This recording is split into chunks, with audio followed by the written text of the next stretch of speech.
तो hello friends, welcome back to my channel. और friend, जैसा कि आपको पता है कि आज आपका M2 का पेपर था और इस पेपर का रिव्यू आज हम लोग करने वाले हैं। देखने वाले हैं किस तरीके के क्वेश्चन पूछे गए थे और कौन कौन से क्वेश्चन आप बना सकते थे। उससे पहले मैं ये जो पेपर जिन्होंने भेजा है उनका तहे दिल से शुक्रिया अदा करना चाहूँगा, जो अपने रिस्पॉन्सिबिलिटीज़ को समझ रहे हैं।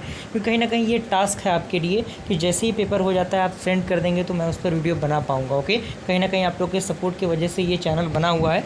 तो आई होप आप लोगों में से जो भी ये वीडियो देख रहा है वो उस चीज़ों को समझ सके। पहला क्वेश्चन आपका बर्नौली इक्वेशन से पूछा गया फ्रेंड, यानी इसको क्या करना था, सॉल्व करना था आपको बर्नौली इक्वेशन के मदद से। तो आप इसको क्या कर सकते थे, x का डिवीजन कर सकते थे बोथ ऑफ साइड। तो यहाँ से x कैंसिल आउट हो जाता और यहाँ पे y/x हो जाता और यहाँ से एक x कैंसिल आउट हो जाता है x² और y का पावर 6 आपका बच जाता। और इसके अकॉर्डिंग आपको इसको सिंप्लीफाई करना था। ये क्वेश्चन आप इजीली बना सकते थे, कोई बहुत बड़ी दिक्कत परेशानी आपको इसके अंदर नहीं होती। अगर आपने एग्जैक्ट डिफरेंशियल इक्वेशन पढ़ा होगा तो ये भी क्वेश्चन आप अटैम्प्ट कर सकते थे। और क्योंकि देखिए बहुत बेहतरीन क्वेश्चन पूछा गया है, क्वेश्चन नंबर 1 का A और B, आप 14 मार्क्स यहाँ पे ला सकते थे। और इस बात को आप मान के चलिए कि अगर अभी M2 आपका क्लियर नहीं होता है तो कहीं ना कहीं आपके लिए बहुत ही दिक्कत परेशानी वाली ये बातें हो जाएंगी।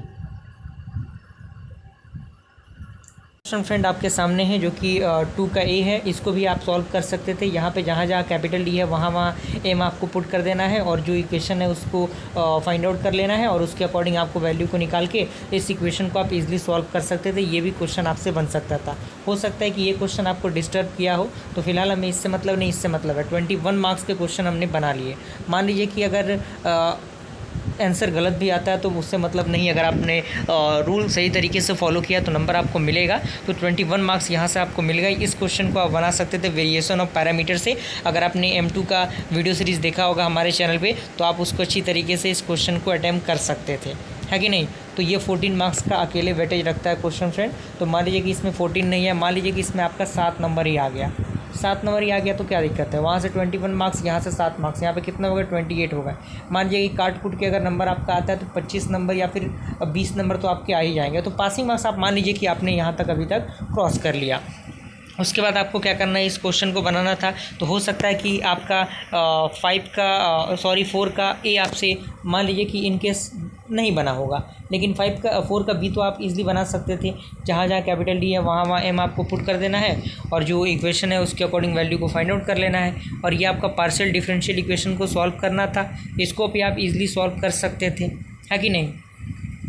ऑल्दो सारी चीज़ें बहुत बेहतरीन हैं और पेपर का रिव्यू मैं दिखाऊँ अगर आपको, तो ये भी क्वेश्चन फ्रेंड आप बना सकते थे जिसमें ये इवेलुएट करना था इंटीग्रेशन को, डबल इंटीग्रेशन है। ये क्वेश्चन हो सकता है कि आपको डिस्टर्ब किया हो, इसकी मैं बात नहीं करूँगा।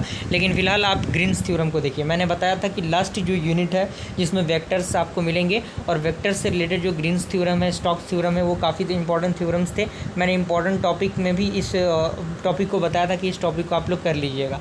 अगला 8 का A भी आप बना सकते थे। 8 का A में आपको कोई दिक्कत परेशानी नहीं होनी चाहिए थी। 8 का A आप इजीली अटेम्प्ट कर सकते थे।